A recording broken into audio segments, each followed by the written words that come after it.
है कि ये केस यूपी पुलिस तो इसको अटेंड नहीं करेगी ढंग से। ये सीबीआई या क्राइम ब्रांच को दिया जाए जिससे सच्चाई सामने आ सके। और ये 100% नहीं 101% मर्डर है। सबसे पहले हम चौकी पे गए, हमने चौकी पे उनको रिपोर्ट दी, उन्होंने हमें रिसीविंग नहीं दी।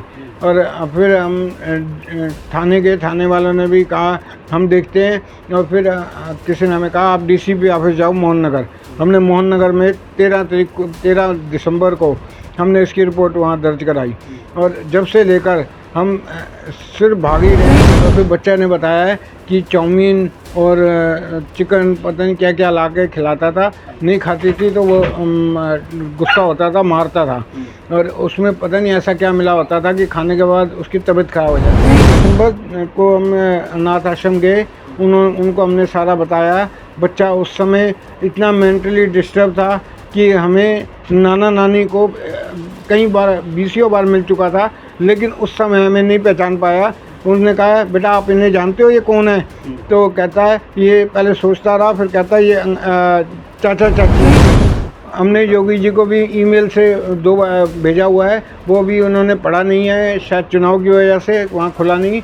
लेकिन हम चाहते हैं कि योगी जी इसको पढ़ें और इसके ऊपर उचित कार्रवाई करें। हमने वहाँ भी लिख के दिया कि ये केस सीबीआई या क्राइम ब्रांच। निगाहें इंडिया न्यूज, हर खबर पर पैनी नजर। तस्वीरों में दिख रहा ये मासूम से बच्चे की उम्र मात्र 10 साल है और आज से लगभग 4 साल पहले इस बच्चे के साथ जो वाकया हुआ उस दौरान इस मासूम बच्चे की उम्र 6 साल थी। और इस 6 साल की उम्र में इस बच्चे ने जो देखा, जो झेला, वो अच्छे नहीं झेल सकते। दरअसल मामला दिल्ली के दिलशाद गार्डन का है, जहां एक अनामिका नाम की लड़की की शादी साल 2011 में एक अच्छे परिवार के साथ होती है और साल 2019 में उसके पति का एक एक्सीडेंट में मौत हो जाती है। इस घटना के बाद एक इंद्रजीत नाम का पुलिसकर्मी उस महिला के संपर्क में आता है और धीरे धीरे महिला के साथ संबंध बनाने लगता है। 10 साल के मासूम बच्चे का कहना है कि इंद्रजीत नाम का पुलिसकर्मी जब वो उसके घर पे आता था, इसके बाद पुलिसकर्मी इंद्रजीत और उसकी मां अनामिका की पैसे और प्रॉपर्टी को लेकर झगड़ा हुआ करता था। लेकिन उसकी माता का कहना था कि मेरे सारे पैसे और ज़मीन मुझे वापस कर दो। साथ ही जब ये बात यहाँ तक पहुँची तो इंद्रजीत नाम के पुलिसकर्मी ने परेशान होकर एक दिन चाउमीन घर पर लेकर आया और उस चाउमीन में कुछ मिलाकर उस महिला को दे दिया। इसके बाद उसके अगले दिन महिला की मौत हो जाती है। बच्चे का कहना है कि उसकी माँ की लाश अगले दिन पंखे पर लटकी हुई मिली थी। इंद्रजीत का कहना है कि उसकी माँ ने आत्महत्या की है, लेकिन इस मासूम से बच्चे का कहना है कि उसकी माँ ने आत्महत्या नहीं बल्कि इंद्रजीत ने उसकी हत्या की है। वहीं इस मामले में अनामिका के पिताजी का कहना है कि इंद्रजीत ने उसकी सभी प्रॉपर्टी, जेवरात और एटीएम से पैसे निकाल लिए हैं। मृतका के पिता का आरोप है कि अनामिका की मौत के बाद उसके पोस्टमार्टम रिपोर्ट भी नॉर्मल आई थी। साथ ही उनका कहना है कि उसकी लाश का अंतिम संस्कार किया भी है कि नहीं, ये भी नहीं पता। इसके अलावा पुलिसकर्मी ने उसके बेटे को गाजियाबाद से एक अनाथालय में छोड़ दिया। साथ ही जानकारी मिली कि बच्चे के नाना नानी को 1 महीने बाद ये पता चला कि उनका नाती एक अनाथालय में है। मेरा नाम राकेश चोपड़ा है और मेरी बेटी का नाम अंबिका शर्मा था और उसके पति विजय शर्मा थे, जो 2019 में कार एक्सीडेंट में एक्सपायर हो गए थे। और उसके बाद से वो अपने बेटे वंश के साथ अकेली रह रही थी। और हमने उसे कहा भी था कि तुम यहाँ आ जाओ। वो कहने लगी अभी कोर्ट का केस चल रहा है और उसके बाद और इनकी पूजा वूजा कराती हूँ, तो उसके बाद मैं यहाँ से मकान शिफ्ट करके मैं आ जाऊँगी। लेकिन इस बीच में उसकी मुलाकात इन पुलिस वाले इंद्रजीत सिंह और एक विवेक रस्तोगी है, उन दोनों से हो गई। और हमें नहीं पता कि ये विवेक रस्तोगी से उसकी मुलाकात कैसे हुई। ये 2000 पहले भी जब ये छोटी थी, 8वीं कक्षा में थी, तो भी एक बार इसने उसको तंग किया था। तो हमने हमारे पड़ोस में रहता था, तो हमने पुलिस बुलाई थी। तो उसके बाद इसकी पत्नी ने, इसके पड़ोसियों ने माफ़ी मांगकर और केस को रफा दफा करा दिया। ये 2-4 बार इसका कोई पड़ोसियों से झगड़ा हुआ है और उस समय इसने 112 नंबर पे कॉल करके पुलिस बुलाई थी। वो चौकी पे लेके आए, चौकी पे यही उस समय था। तो इसने कहा कि कोई दिक्कत हो या कोई परेशानी हो तो मुझे बता और मैं तुम्हें कोई परेशान नहीं करेगा। इसी वजह से और इसने ये सोचा कि चल ये मेरी मदद करेगा। इसने उनको कह दिया कि बता दिया कि भाई मेरे पति का एक्सपायर हो गए हैं और ये मेरा बच्चा है और धीरे धीरे वो इसको उसने इस तरह ढाल दिया और उस तरह कर दिया कि वो पूर्ण विश्वास करने लगी। और फिर बच्चा ने बताया कि चाउमीन और चिकन पता नहीं क्या क्या ला के खिलाता था, नहीं खाती थी तो वो गुस्सा होता था, मारता था। और उसमें पता नहीं ऐसा क्या मिला होता था कि खाने के बाद उसकी तबीयत ख़राब हो जाती थी। और कई बार वो यहाँ आई है लेकिन बच्चे को नहीं आने दिया। और यही जो हम कहते थे कि बच्चा क्यों नहीं लाई, कहती थी कि नहीं वो अकेला है। जी हाँ, पैसा, प्रॉपर्टी और एटीएम से पैसा भी निकालता था। इसके भी बच्चे ने हमें बताया कि एक एटीएम के पैसे के पीछे और प्रॉपर्टी के पीछे आखिरी दिन रात को झगड़ा भी हुआ है। और क्या नाम है, एक सुनार है जिसकी दुकान पे वो काम करती थी, उसने बताया कि शाम को बिल्कुल ठीक थी, दुकान बंद करके गई है। और क्या नाम है, कोई ऐसा नहीं लग रहा था कि इसके चेहरे से भी नहीं लग रहा था कि ये परेशान है। लेकिन रात को झगड़ा हुआ है पैसे और प्रॉपर्टी को लेकर। 5-6 मकान थे उसके। और ज्वेलरी तो इतनी उसको बहुत ही शौक़ था। ये सुनारे ने भी हमें बताया है कि ज्वेलरी का तो उसको बेहद शौक़ था, उसके आदमी को भी बेहद शौक़ था। उसकी मैं तस्वीरें भी आपको दिखाऊंगा। 3-3, 4-4 अंगूठी उसके आदमी पहनता था, गले में चेन, और ये भी अंगूठी उसके पास भी गोल्ड बहुत था। सबसे पहले हम चौकी पे गए, हमने चौकी पे उनको रिपोर्ट दी, उन्होंने हमें रिसीविंग नहीं दी। और फिर हम थाने गए, थाने वालों ने भी कहा हम देखते हैं। और फिर किसी ने हमें कहा आप डीसीपी ऑफिस जाओ मोहन नगर। हमने मोहन नगर में 13 दिसंबर को हमने इसकी रिपोर्ट वहाँ दर्ज कराई।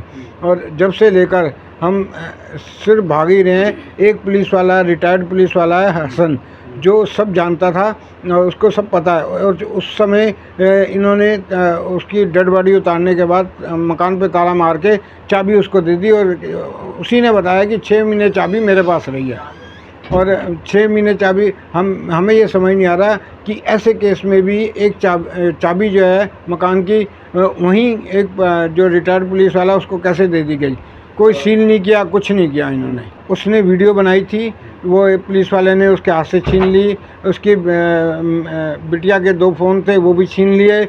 और क्या नाम है, वो डायरी लिखती थी, वो डायरी बच्चे ने बताया कि वो रोज़ डायरी लिखती थी, डायरी भी गायब है। एक मेडिकल रिपोर्ट थी, कोई उसने पता नहीं मेडिकल कराया था, क्या था, अल्ट्रासाउंड था या क्या, हमें नहीं पता। लेकिन वो सब कुछ घर से गायब है।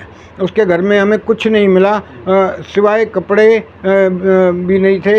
एक डबल बेड टूटा हुआ, और क्या नाम है, फ्रिज टूटा हुआ, और क्या नाम है, वॉशिंग मशीन, और एक एसी, और एक टीवी मिला है, और एक छोटा टीवी भी गायब है। हम चाहते हैं कि ये केस यूपी पुलिस तो इसको अटेंड नहीं करेगी ढंग से, ये सीबीआई या क्राइम ब्रांच को दिया जाए, जिससे सच्चाई सामने आ सके। और ये 100% नहीं, 101% मर्डर है। हमने योगी जी को भी ईमेल से 2 बार भेजा हुआ है, वो भी उन्होंने पढ़ा नहीं है, शायद चुनाव की वजह से वहाँ खुला नहीं। लेकिन हम चाहते हैं कि योगी जी इसको पढ़ें और इसके ऊपर उचित कार्रवाई करें। हमने वहाँ भी लिख के दिया कि ये केस सीबीआई या क्राइम ब्रांच को दिया जाए। और मोदी जी से हमारी हाथ जोड़ के प्रार्थना है कि मेरी बिटिया को इंसाफ दिलाएं, और गुनाहगारों को दोनों को, और उसके साथ और भी 3-4 बंदे हैं, सुनार है, एक ये हसन है, ये भी मिले हुए हैं, इन्होंने भी कोई गड़बड़ करी है। हाँ, इनके ऊपर भी सख्त कार्रवाई की जाए। 30 दिसंबर को हम अनाथ आश्रम गए, उनको हमने सारा बताया। बच्चा उस समय इतना मेंटली डिस्टर्ब था कि हमें नाना नानी को कई बार 20 बार मिल चुका था, लेकिन उस समय हमें नहीं पहचान पाया। उन्होंने कहा बेटा आप इन्हें जानते हो, ये कौन है? तो कहता है, ये पहले सोचता रहा, फिर कहता है ये चाचा चाची हैं। सारे पड़ोसियों ने बताया है, बच्चे ने बताया है कि ये रोज़ सुबह शाम आता था। और उस दिन रात को भी ये उसी के घर पे ही था। और क्या नाम है, इंद्रजीत से बहुत झगड़ा भी हुआ था। और उसने कहा था मेरा मकान, मेरे पैसे तू खा गया है, मेरे को दे। और एटीएम से पैसे भी निकालता रहा है। और क्या नाम है, विवेक सुबह आया है, और इसने जैसे उन्होंने पड़ोसियों ने बताया कि वो तो मर गई, उसने वो लटकी हुई है। तो झांक के देख के कहता है मैं अब स्कूटी में ये थैला रख के आ रहा हूँ, और उसके बाद ऐसा गायब हुआ कि आज तक उसकी शक्ल किसी पड़ोसी ने नहीं देखी। सारे जगह उसी के साइन है। बच्चे को अनाथ आश्रम भी वो छोड़ के आया है, और क्या नाम है जलाया भी शमशान घाट में भी उसी के साइन है। और क्या नाम है सबसे बड़ी बात यह है कि लीज एग्रीमेंट के कागज़ों में हमारा नाम, मेरे बेटे का नाम और उसके दोस्त का पूरा एड्रेस है। ये इन्होंने ढूंढने की कोशिश तक नहीं करी। ये चाहते तो कोशिश करते तो हमारा घर और हमारा पूरा एड्रेस इनको मिल सकता था, लेकिन इन्होंने सच छुपाना था, और सच को ही छुपाने की वजह से इन्होंने हमें नहीं ढूंढा। शिकायत आपने कहाँ दी है? डीएम मोहन नगर में भी दिया है, डीसीपी साहब को, और गाज़ियाबाद कमिश्नर साहब को भी दिया है। और जब से लेकर हम परेशान हो रहे थे, थाने में भी हमने दिया है, और सामान की भी शिकायत हमने की है, लेकिन आए दिन हमें सिर्फ यही कहा जाता है कार्रवाई करेंगे, कुछ नहीं होता और कोई सुनता नहीं हमारी। मैंने अभी डीएम साहब के वहाँ भी कंप्लेंट करी है, और उन्होंने कहा है कि आप एसएसपी को दोबारा कंप्लेंट करो, दो और उन्होंने कहो कि उचित कार्रवाई करें, नहीं तो मैं एक्शन लूँगा। कोर्ट का दरवाज़ा खटकाना पड़ेगा, क्योंकि ये जब तक सीबीआई के पास केस नहीं जाएगा कोई हल नहीं निकलेगा। सीबीआई ही इसका हल निकाल सकती है। यूपी पुलिस इसमें उसको बचाने में लगी है। मैंने उनसे कहा कि ये रोज़ उसके घर जाता था, वो कहता है जी मैं कभी कभी जाता था, झूठ बोलता है। बिल्कुल ये मतलब किसी तरह हम अगर 1% भी अगर आप लगता है कि हम झूठे हैं तो हमें बताएं, वो उस सच को सामने लाने दें, जब तो पता चले कि सच क्या है। जलाने की ज़रूरत क्या थी? और तो बस यही है, जो यही थे, इंद्रजीत था, और क्या नाम विवेक है, और एक सुनार है जिसके यहाँ काम करती थी। उसने बताया कि एक ही दिन में सब कुछ हो गया, मेडिकल भी हो गया, और क्या नाम है उसको शमशान घाट में जला भी दिया, बच्चे को अनाथ आश्रम भी भेज दिया। और घरौंदा रिपोर्ट में क्या लिखा है कि मेडिकल रिपोर्ट में सुसाइड दिखाया है। और जबकि बच्चा बता रहा है कि मैंने नंग अवस्था में मम्मी को कई बार रोते हुए बाहर आते हुए देखा है। तो ऐसी कंडीशन में का कोई जिक्र उस मेडिकल में नहीं है कि इसके साथ कोई संबंध जोड़े गए हैं या इसका रेप हुआ है, कुछ नहीं आया। सब जगह से हार मानकर पिता ने प्रधानमंत्री नरेंद्र मोदी और यूपी के मुख्यमंत्री योगी आदित्यनाथ से मदद की गुहार लगाई, और विनम्र आंखों से कह रहे हैं कि जब तक पुलिस वाले को सजा नहीं मिलेगी तब तक हम शांति से नहीं बैठेंगे। आपको हमारा ये वीडियो कैसा लगा, आप हमें कमेंट करके जरूर बताएं। आप हमारे चैनल को सब्सक्राइब करें, व हमारी वीडियो को लाइक करें, व ज्यादा से ज्यादा लोगों तक शेयर करें, ताकि हम देश दुनिया की तमाम जानकारी आप तक पहुंचा सके और निर्भीक पत्रकारिता कर सकें।